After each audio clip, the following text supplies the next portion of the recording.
Bismillahirrahmanirrahim. Assalamualaikum warahmatullahi wabarakatuh.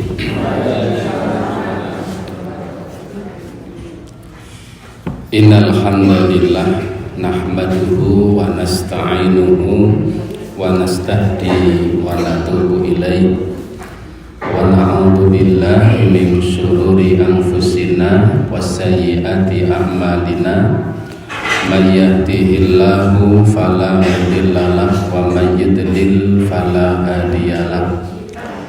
Asyhadu an la ilaha illallah wahdahu la syarikalah wa asyhadu anna Muhammadan abduhu wa rasuluh. Allahumma salli wa sallim wa barik ala nabiyyina Muhammadin wa ala alihi wa ashabihi wa man tabi'ahum bi ihsanin ila yaumiddin.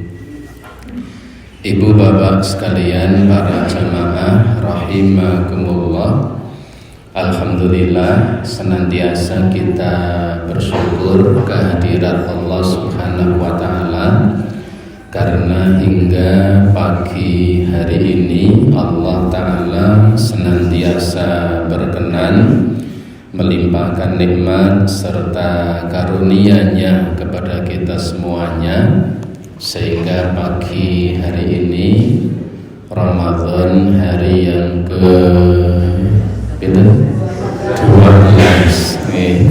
Ramadan hari yang ke-12, kita masih diberi kesehatan oleh Allah Ta'ala, masih diberi usia yang panjang oleh Allah Ta'ala, sehingga pagi hari ini di sela-sela kesibukan kita masih bisa hadir pada kajian rutin pagi ini. Dan kita selalu memohon kepada Allah Subhanahu wa ta'ala, kajian yang kita datangi ini menjadi salah satu sarana untuk meningkatkan kualitas iman dan kualitas ketakwaan kita kepada Allah Subhanahu wa ta'ala. Karena iman akan bertambah seiring dengan bertambahnya ketaatan dan amal ibadah. Ketaatan dan amal ibadah itu akan bertambah ketika pengetahuan kita terkait persoalan agama juga semakin bertambah. Jadi ketika ilmu itu bertambah, berpeluang ibadahnya akan bertambah. Ketika ibadahnya bertambah, berpotensi keimanan dan ketakwaannya juga akan semakin bertambah. Salawat dan salam tidak lupa semoga tercurah atas Nabiuna Muhammad sallallahu alaihi wa alihi wasallam, yang semoga terlimpah pula kepada seluruh keluarganya dan semua umatnya yang istiqomah di jalan Allah ini sampai hari kiamat kelak. Ibu bapak sekalian, para jamaah rahimakumullah, salah satu di antara sebutan yang disebut oleh para ulama terkait bulan Ramadan ini, salah satu sebutannya adalah syahrul doa. Syahrul doa, bulan doa, bulan untuk berdoa. Kita mengenal banyak sebutan terkait bulan Ramadan ini yang masyhur di kalangan para ulama. Ada yang menyebut Ramadan syahrul Quran, ada yang menyebut Ramadan syahrul infak was shadaqah, ada yang menyebut Ramadan itu syahrul rahmah dan seterusnya. Salah satu sebutan yang dikenal di kalangan para ulama bahwa Ramadan ini syahrul doa, bulan untuk banyak berdoa kepada Allah. Kenapa ada sebutan syahrul doa? Pertama, dari sisi manusia, Ramadan ini menjadi peluang bagi manusia untuk banyak berdoa kepada Allah Subhanahu wa Ta'ala. Ini dari sisi kita. Dari sisi Allah Subhanahu wa Ta'ala, banyak janji-janji Allah yang mana Allah Subhanahu wa Ta'ala selalu akan memberikan jawaban atas doa-doa manusia ketika manusia berdoa kepada Allah Subhanahu wa Ta'ala. Misalnya Allah Ta'ala mengatakan dalam firman-Nya, wa idza sa'alaka ibadi anni fa inni qarib. Itu kata Allah. Wa idza sa'alaka ibadi, dan ketika hambaku bertanya kepadamu wahai Muhammad tentang aku, jawablah fa inni qaribun, bahwa aku ini dekat. Kemudian yang lebih menarik kata Allah, ujibu da'watad da'i idza da'an. Ya, aku kata Allah ujibu da'watad da'i. Allah menjanjikan aku akan mengabulkan doa orang-orang yang berdoa idza da'ani, ketika ia mau berdoa. Aku akan mengabulkan doa orang-orang yang berdoa ketika ia mau berdoa. Ayat ini berlaku di seluruh pada seluruh waktu di bulan Ramadan dan di luar bulan Ramadan. Jadi Allah menjanjikan aku akan kabulkan doa orang-orang yang mau berdoa, orang yang berdoa jika ia mau berdoa. Itu di bulan Ramadan dan di luar bulan Ramadan. Sementara di bulan Ramadan ini kebaikan-kebaikan dilipat gandakan oleh Allah seiring karena waktu-waktu yang istimewa. Oleh karena itulah di antara para ulama sering menyebut bahwa Ramadan ini syahrul doa, menjadi bulan untuk berdoa kepada Allah Subhanahu wa Ta'ala. Nah, ibu bapak rahimakumullah, mengingatkan kembali ada beberapa doa yang selayaknya untuk selalu kita panjatkan dalam setiap hari kita, terutama di bulan Ramadan ini. Ada beberapa doa yang sebisa mungkin jangan dilupakan dalam sehari semalam. Kemarin materi itu saya sampaikan di Temanggung TV untuk kajian Mutiara Ramadan.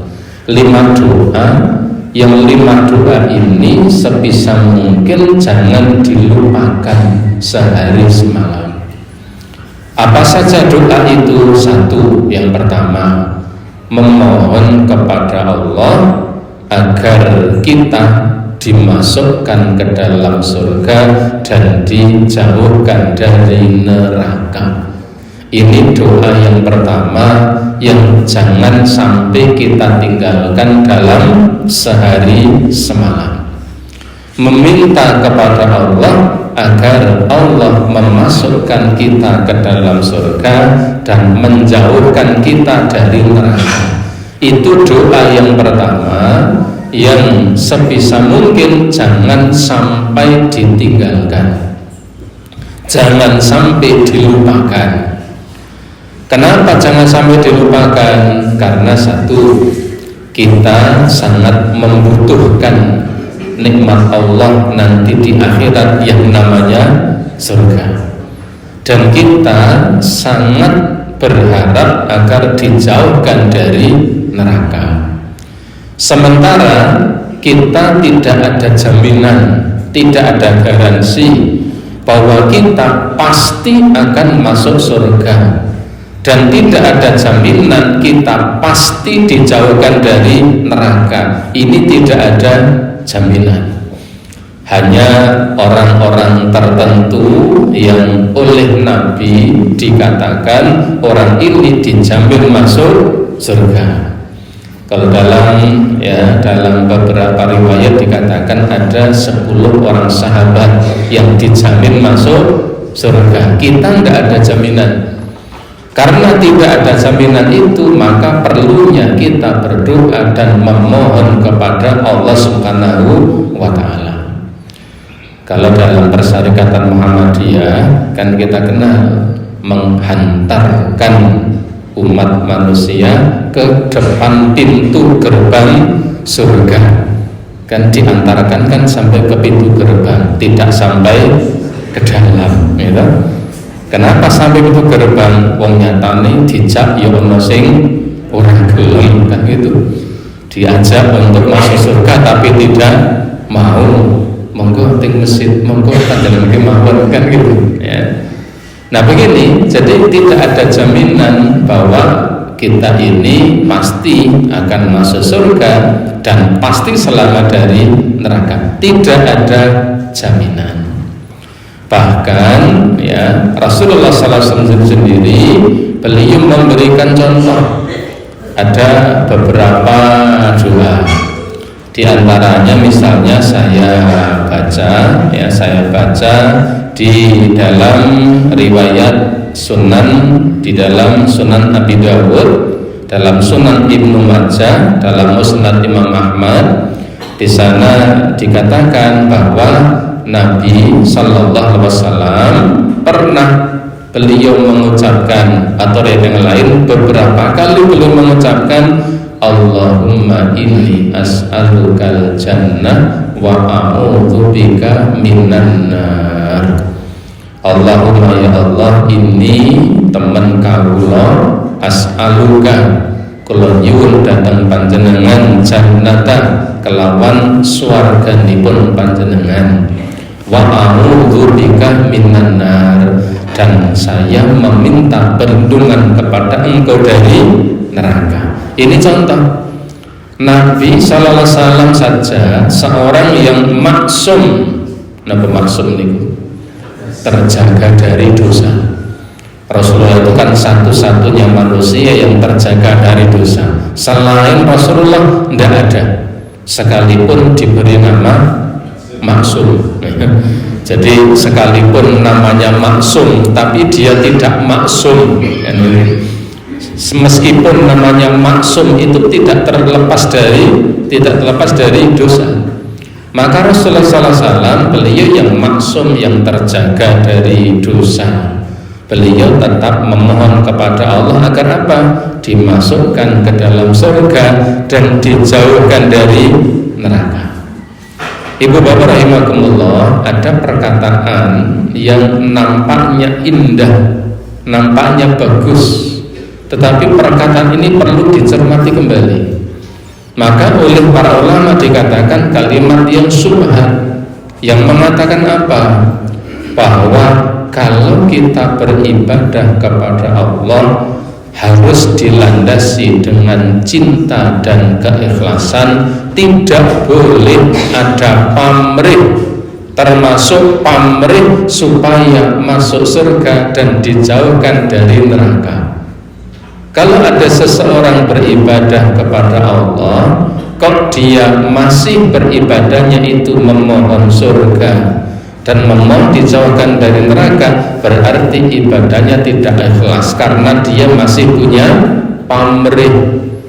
Maka ibadah itu harus dilandasi dengan cinta dan keikhlasan.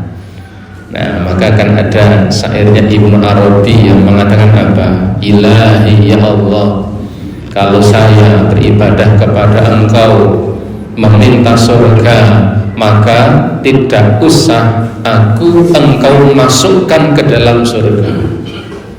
Ya Allah, kalau aku beribadah kepada Engkau karena rasa takutmu dari neraka, tidak usah engkau jauhkan dari neraka, karena ibadahku kepada engkau hanya karena dasar cinta dan ikhlas. Kan keren kalimat itu, ning salah kan gitu. Kalimatnya keren tapi salah. Kenapa salah? Karena Nabi sendiri tetap mengajarkan contoh doa tadi, Allahumma inni as'alukal jannah wa a'udzubika minan nar.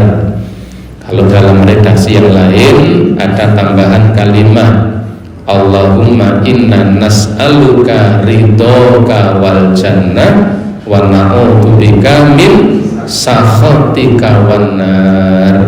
Allahumma inni nas'aluka ridhoka wal jannah, ya Allah kami memohon kepada engkau ridhomu dan surgamu, wa na'udzubika dan kami memohon kepada engkau ya Allah agar dijauhkan dari murkamu dan dari nerakamu. Itu kalau dalam redaksi yang lain rodok dawa sithik. Kalau yang tadi lebih pendek, Allahumma inni as'alukal jannah wa a'udzubika minan nar. Itu lebih pendek dan lebih simpel. Kadang kita itu sok gaya, nek donga sing cendak ogah, jaluk sing dawa. Kadang cendak mawon ora mesti diwaca kan. Ini ya contoh dari Nabi sallallahu alaihi wasallam. Bahkan Ibu bapak rahimakumullah, kalau saya buka dalam Musnad Imam Ahmad, dalam Sunan Nasa'i ya, dan dalam riwayat Tirmidzi, bahkan Rasulullah SAW memberikan dorongan. Tidak hanya memberi contoh, tapi beliau memberikan dorongan. Beliau mengatakan, man sa'alallahul jannata thalatha marrat qalatil jannatu Allahumma adkhilhul jannah. Beliau mengatakan begini, siapa yang meminta kepada Allah agar dimasukkan ke dalam surga dalam satu hari, memintanya kok sampai 3 kali. Kalau dalam satu hari memintanya kok sampai 3 kali, maka surga akan mengadu, akan berucap kepada Allah dan mengatakan, ya Allah, masukkan orang yang meminta kepada engkau agar dimasukkan ke dalam surga, karena dia mintanya sampai 3 kali, ya Allah, masukkan dia ke dalam surga. Itu jawaban surga. Dan Nabi mengatakan, wa man istajara minan nari thalatha marrat, dan barang siapa yang meminta kepada Allah agar dijauhkan dari neraka, memintanya kok sampai dengan 3 kali, maka neraka pun mengucapkan, ya Allah, jauhkan dia dari neraka. Ini motivasi Nabi SAW agar apa? Kita umat beliau untuk selalu meminta kepada Allah agar dimasukkan ke dalam surga, dijauhkan dari neraka. Doa ini sebisa mungkin dalam satu hari jangan sampai tidak kita ucapkan, mengingat butuhnya kita akan hal itu. Bahkan kalau tadi Nabi mengatakan memohonnya sebisa mungkin ya tidak kurang dari 3 kali mengucapkannya. Kalau suatu saat lupa dengan bacaan doa bahasa Arabnya, karena kan namanya manusia itu kan tidak lepas dari salah dan lupa. Kadang-kadang doa-doa pokok saja ya lupa. Kadang Fatihah lupa. Kadang-kadang kul ya ayyuhal kafirun langganan lupa gitu. Kalau biasanya niku mingkul inna atau inna. Pumpung sasi poso tak jajal nganggo kul ya ayyuhal kafirun. Tetap ora dadi. Lah butuh niku bolan balen niku. Akhirnya ya sudah, langkah 1000 kul wa baina. Jadi kalau kita lupa dengan doa bahasa Arabnya ya, dengan Allahumma inni as'alukal jannah wa a'udzubika minan nar, misal itu lupa, ya tidak apa-apa, mengucapkan dengan menggunakan bahasa Indonesia, bahasa Jawa, tidak apa-apa. Allah Maha tahu dan tidak akan didukani. Biasanya bahasa Arab, bahasa Indonesia, tidak. Tetap Allah Maha tahu akan apa yang kita ucapkan. Bahasa Arab boleh, bahasa Indonesia boleh, bahasa Jawa juga boleh. Ini yang pertama. Yang kedua, Bapak Ibu sekalian rahimakumullah, mengingatkan kembali doa yang jangan sampai tidak kita ucapkan dalam sehari semalam, memohon kepada Allah agar diwafatkan dalam keadaan husnul khotimah. Ini yang kedua, memohon kepada Allah agar diwafatkan dalam keadaan husnul khotimah. Kenapa kita memohon kepada Allah agar diwafatkan dalam husnul khotimah? Karena tidak ada jaminan bagi setiap manusia kalau meninggalnya pasti husnul khotimah. Ibu bapak rahimakumullah, puncak dari husnul khotimah itu adalah meninggal dalam keadaan sedang melakukan kebaikan. Itu puncaknya husnul khotimah. Jadi puncaknya husnul khotimah itu meninggal ketika sedang melakukan kebaikan. Kemarin hari Jumat kemarin saya pas ke Kedu kuliah subuh, ada jamaah yang ngendika ke saya, Pak Agus, Pak Fulan wonten griya sakit. Oh, kenapa? Kemarin pas sholat subuh begitu beliau salam ke kanan, salam ke kiri, belum sempat melakukan apapun kemudian menggeledah dan dilarikan ke rumah sakit. Saya jawab, inna lillahi wa inna ilaihi raji'un. Sandingi malah ngendika tasih gesang Pak Agus. Jadi innalillahi itu ngertine mati.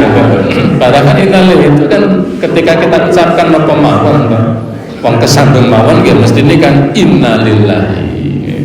Nek kadang-kadang innalillahi itu identik dengan kematian. Nih, saya sampaikan sisi itu ngeten iki Gus ikuti. Menunggu saya sampaikan guys. Mudah-mudahan itu menjadi amal terbaiknya. Artinya apa? Kalau kemudian Allah Ta'ala mewafatkannya, itu menjadi akhir yang baik ya. Karena itu apa? Itu puncak husnul khotimah itu meninggal ketika melakukan ketaatan, meninggal ketika menunaikan ibadah sholat, meninggal ketika sedang membaca Al-Quran, meninggal di majelis ilmu misalnya. Nah, ini puncak dari husnul khotimah. Tingkatan husnul khotimah yang paling rendah. Jadi tingkatan husnul khotimah yang paling rendah itu meninggal dalam keadaan sedang tidak melakukan keburukan. Jadi meninggal ketika sedang tidak, meninggalnya itu sedang tidak melakukan keburukan. Tidak meninggal pas ya, tidak meninggal pas melakukan keburukan. Dulu ada seseorang pas ada pertunjukan, pas joget-joget dengan artis kota kecil, betul artis ibu kota ya. Nah, ada seorang sudah tua naik ke panggung, pas joget-joget, baru asik-asiknya berjoget, tiba-tiba kleset ambruk, dilarikan ke rumah sakit. Belum sampai rumah sakit meninggal dunia. Ini kan dalam kondisi sedang melakukan sesuatu yang tidak baik. Kita bisa mengatakan di pentas itu kan sesuatu yang tidak baik. Secara zahir sedang melakukan sesuatu yang tidak baik, maka husnul khotimah yang paling rendah itu tingkatannya meninggal dalam keadaan sedang melakukan sesuatu yang baik, tidak sedang melakukan sesuatu yang buruk. Bismillahirrahmanirrahim. Dalam salah sebuah hadis sahih muttafaq alaih, Rasulullah sallallahu alaihi wasallam beliau bersabda begini, "Fawalilladzi la ilaha illa ghairahu." Demi jiwa yang tanganku berada di tangannya.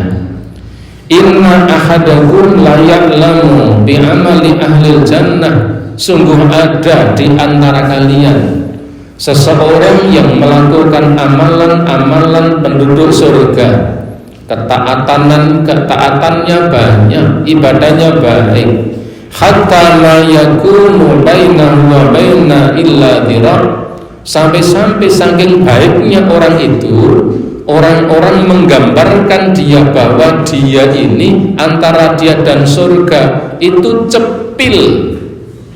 Berisa cepil ya. Apa cepil itu?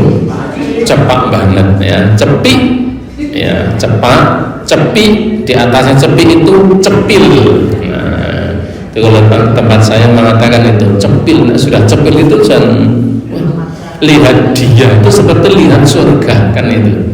Karena begitu baiknya amal itu. Tetapi apa? Tetapi di akhir kehidupannya, beberapa saat sebelum meninggal dunia, barangkali beberapa hari atau beberapa minggu atau beberapa bulan, aneh-aneh mencoba melakukan sesuatu yang tidak baik, bosong pun dicoba, kok ngerasake apa? Pena, akhirnya dibaleni, bosong pun dibaleni dadi pakulinan. Maka ketika dia sedang menjalani sesuatu yang tidak baik itu, kemudian dia meninggal dunia, yang seperti ini bukan hanya ada tapi banyak.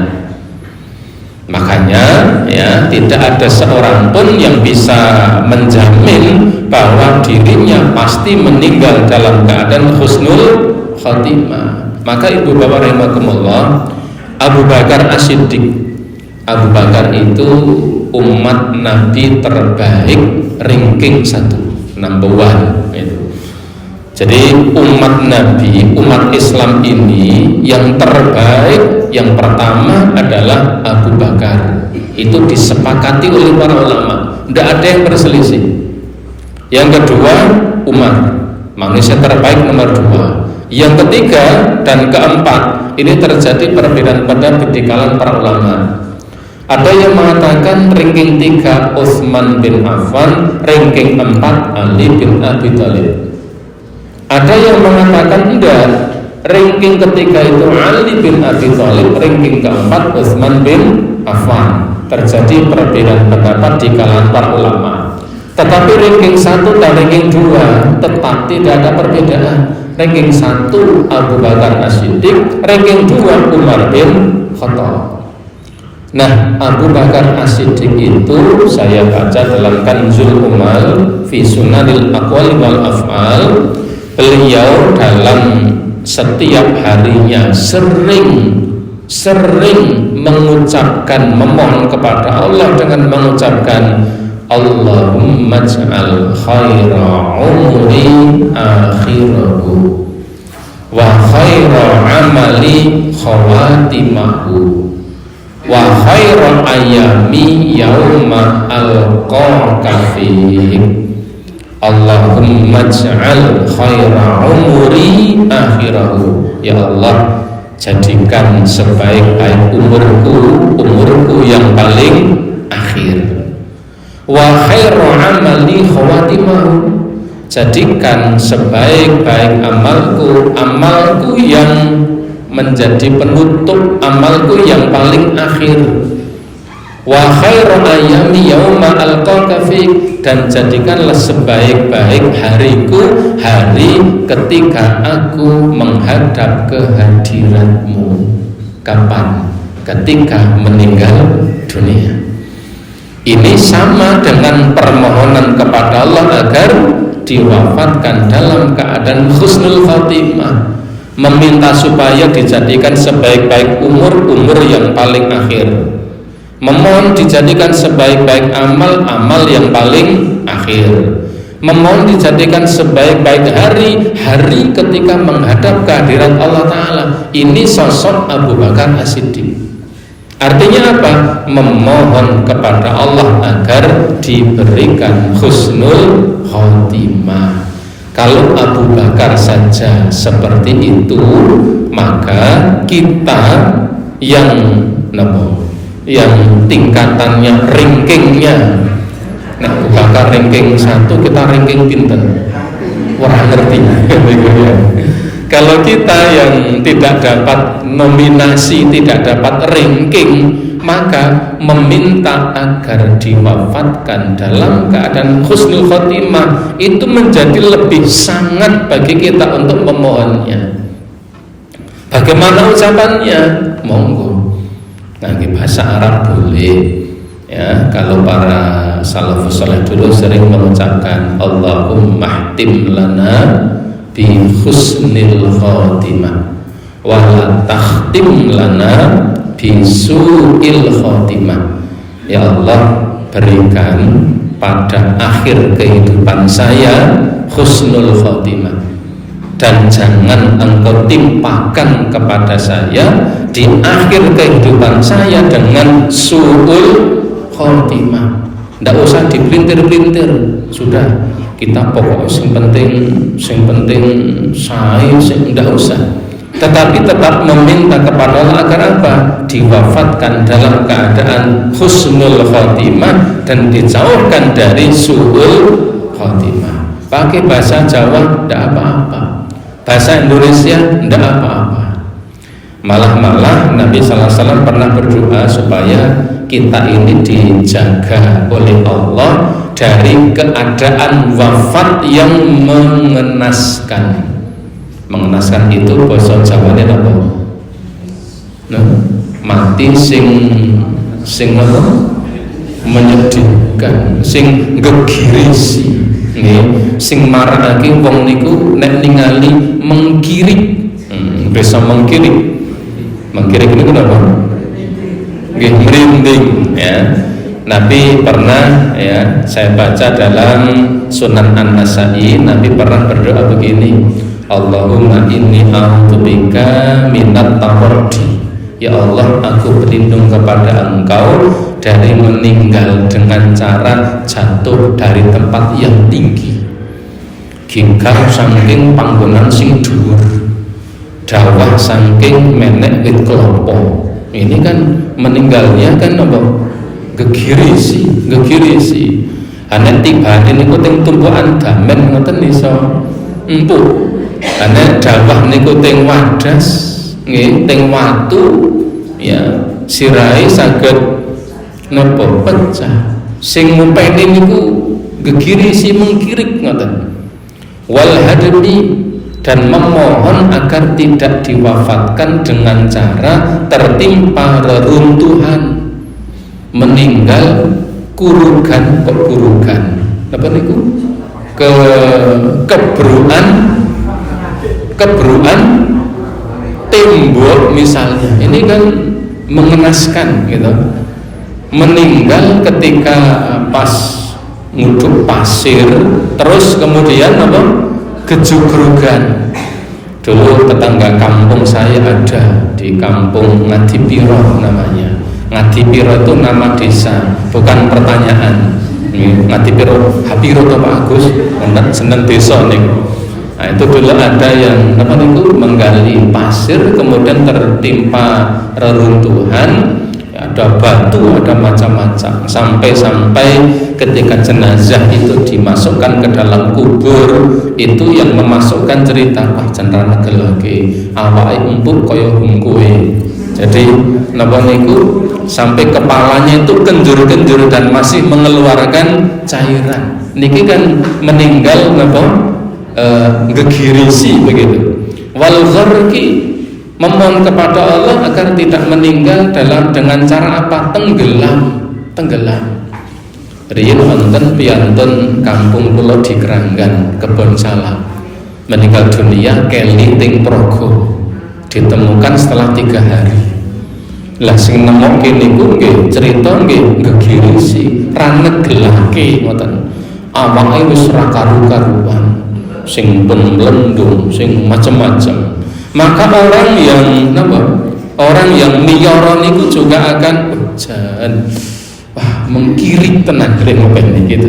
Ceritanya bisa mengkirik tenan niku. Mengkirik niku pripun? Merinding, mrikine ngadeg kabeh kan gitu. Merinding ngopeni.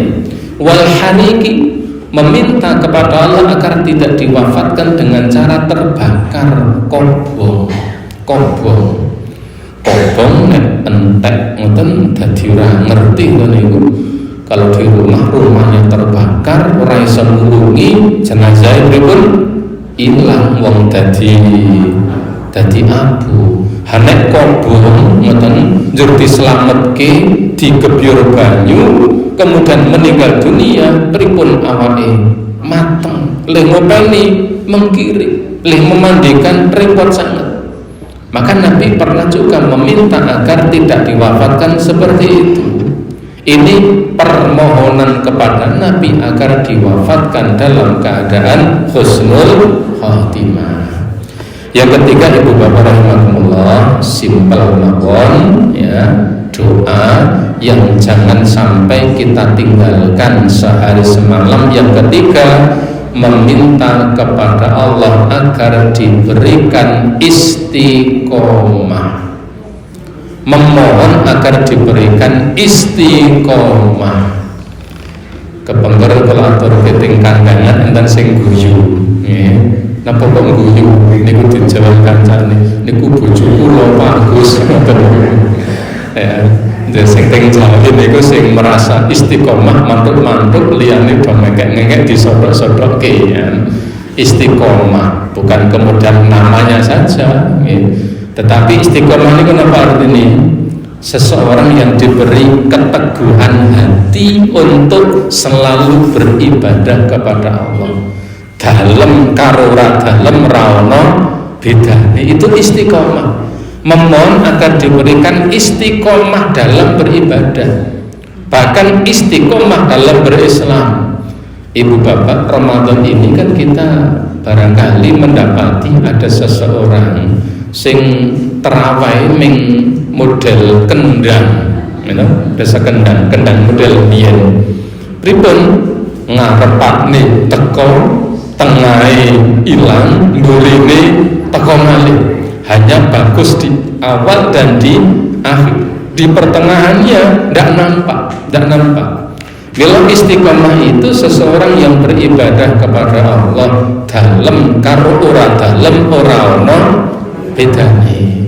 Dan istiqomah ini ternyata bukan sesuatu yang mudah, karena termasuk amal istimewa di hadapan Allah itu ketika dilakukan dengan istiqomah.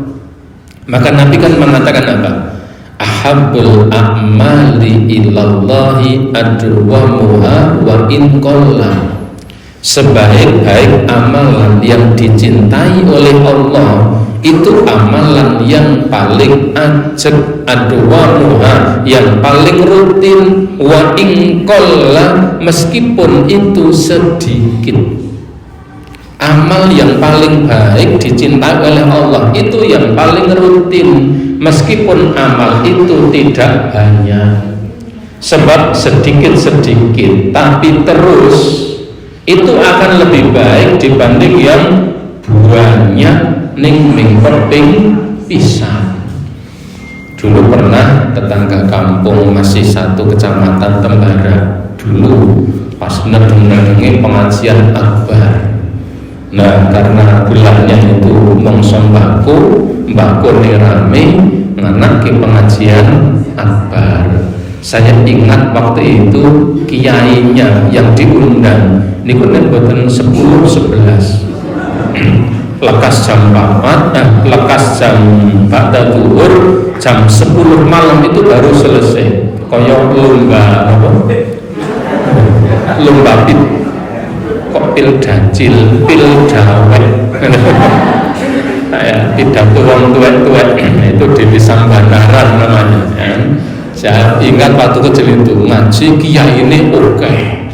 Karena apa? Diropel kelompok ngaji pisan kiai ini sing diundang oke kan itu.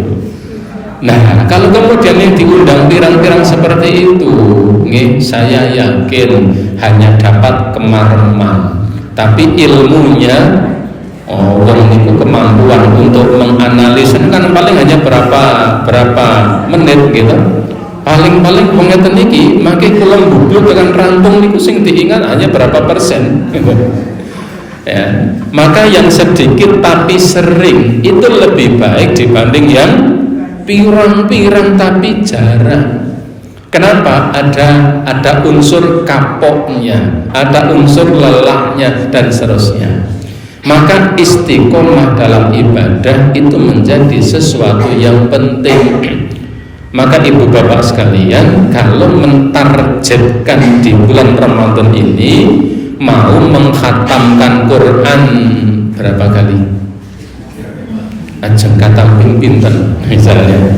Kalau kita punya target khatam sekali, itu yang paling mudah itu dengan sistem kredit dicicil, bandino sak juz, sedina sak juz, itu nanti orang kroso 1 bulan selesai dapat 30 juz selesai. Tapi nek nglegake wis pumpung prei ya, pumpung ra nyambet gawe yang tak kolong-kolong jagung, tak maca Quran sak sayae, nanti dapat 2 juz niku strumen tek ya, mripate pun merem ndak mampu. Maka istiqomah itu menjadi perkara yang penting.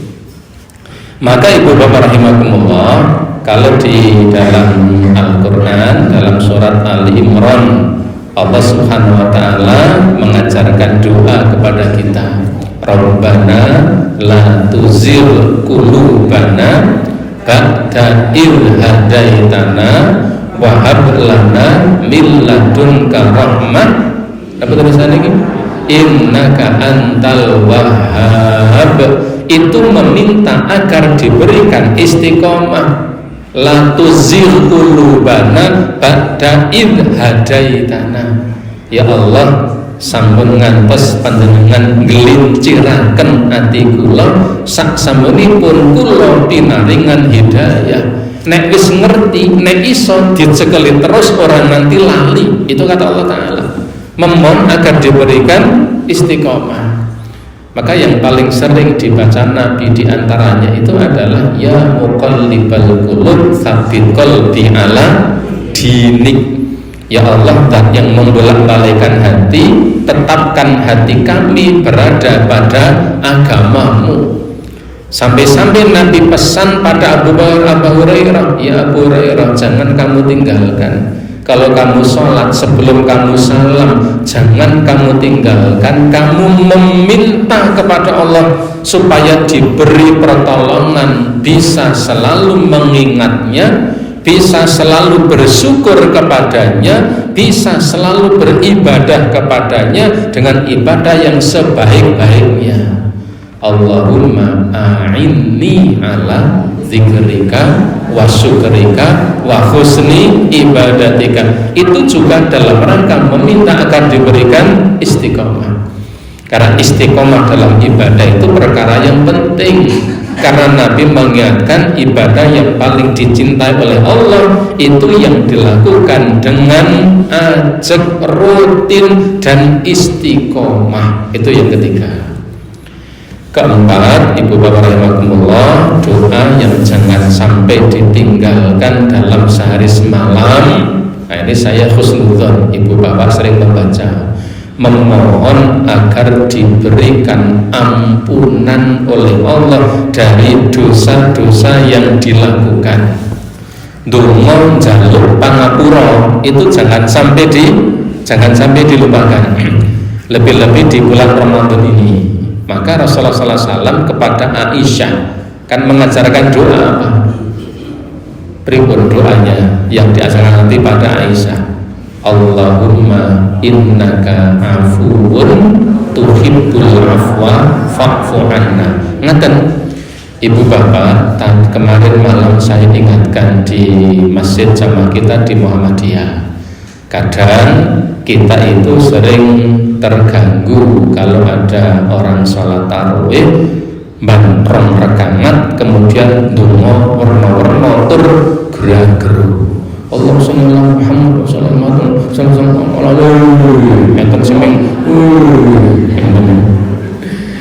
Tapi saya ingat ya, saya ikut salat tarawih di Rutan, kemudian ada tarhim dengan Forkompimda. Itu di antara masjid yang dikunjungi itu ada yang di sela-sela tarawih itu mau cakap doa apa? Allahumma innaka afuwun tuhibbul afwa fa'fu anna. Ini doa yang memang perlu untuk kita baca. Maka kalau kita sholat tarawih boleh di sela-sela kita setelah salam, kemudian sebelum naik ke rakaat berikutnya kita boleh membaca doa itu, dan itu baik karena Ramadan ini peluang kita untuk memohon ampunan kepada Allah. Kemarin malam saya ingatkan di Masjid Muhammadiyah, apa kemudian jenengan leh meneng niki njur leh donga apa ora, itu yang perlu saya ingatkan. Gek meneng malah ora donga babar blas. Padahal itu doa yang penting untuk kita baca. Sebagian ulama menekankan itu dibaca pada 10 hari terakhir di bulan Ramadan. Sebagian lagi menekankan untuk dibaca pada malam-malam ganjil di 10 hari terakhir bulan Ramadan. Sebagian lagi menekankan diwaca di malam ganjil 10 hari, terutama di tanggal berapa? 27 ya. Tetapi sebenarnya doa itu sangat baik untuk dibaca di sepanjang bulan Ramadan ini, mengingat pentingnya kita memohon agar diberi ampunan oleh Allah Subhanahu wa Ta'ala. Maka doa yang jangan sampai ditinggal itu meminta kepada Allah agar diberikan ampunan dari dosa dan kesalahan kita, mengingat kalau sampai kita tidak diampuni oleh Allah, betapa berat leh ngrekso dosa. Kalau di kitab Tazkiyah Nufus itu disebutkan begini, kalau saja setiap dosa itu kok bisa mengeluarkan bau, maka tidak akan mungkin manusia itu mampu duduk bersebelahan. Angger dosa siji ambune siji misalnya, ya. Dosa glendeng ambune kecut misalnya. Kemudian ya dosa yang lain lagi ambune penguk, yang lain lagi ambune badek. Wah, ini tidak akan mampu. Kalau saja setiap dosa itu bisa mengeluarkan bau, ning mergo ora ana ambune mbok yo dosane banyak, itu tetap ambune wangi sebab memakai minyak wangi. Tapi perlu meminta agar diampuni dosa-dosanya oleh Allah Subhanahu wa Ta'ala. Terakhir, Ibu Bapak rahimakumullah, doa yang jangan sampai ditinggal itu doa memohon kepada Allah agar diberi hidayah.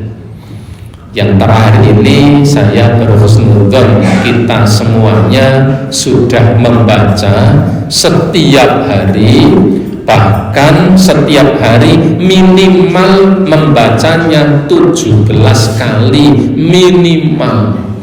Sebab doa meminta hidayah itu salah satunya kita baca setiap kita menunaikan ibadah sholat.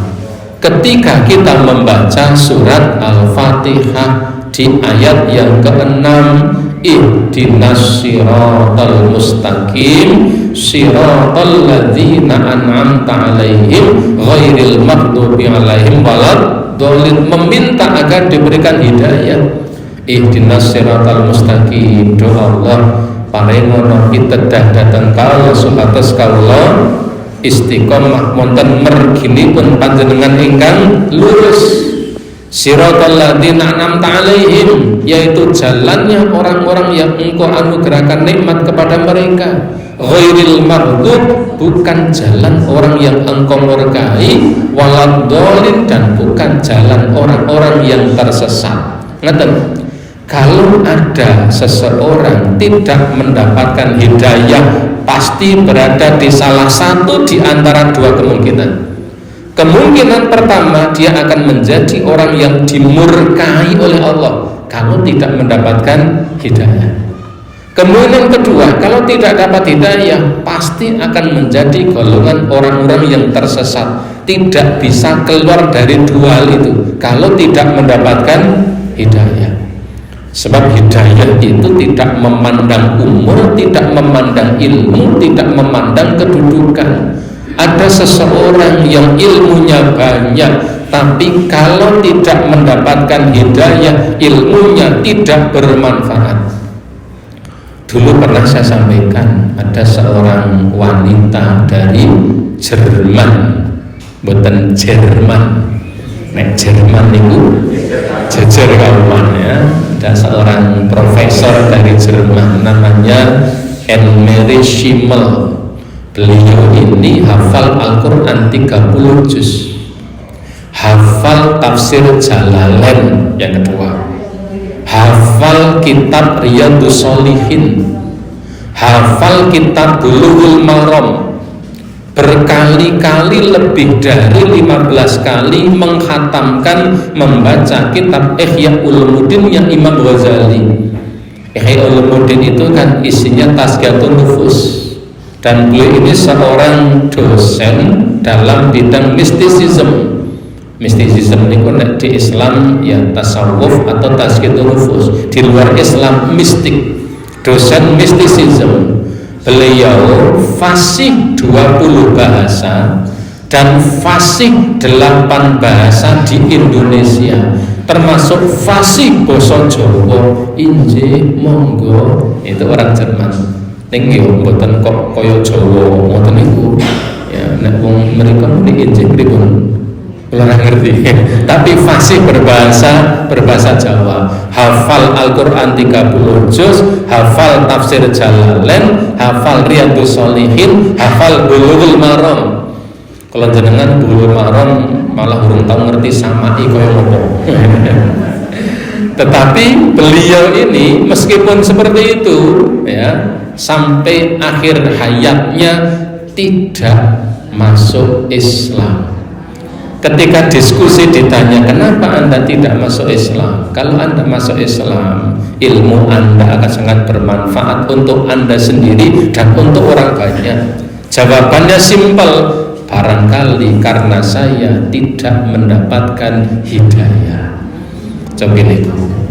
Nah, kita niki Quran 30 juz ya ora hafal, ya. Kemudian Jalalain yo wis tau krungu mah wong urung tau maca ya. Riyadhus Shalihin ya wis tau krungu, Bulughul Maram wis tau krungu, tapi belum atau tidak hafal. Tapi kita mendapatkan hidayah di atas Islam.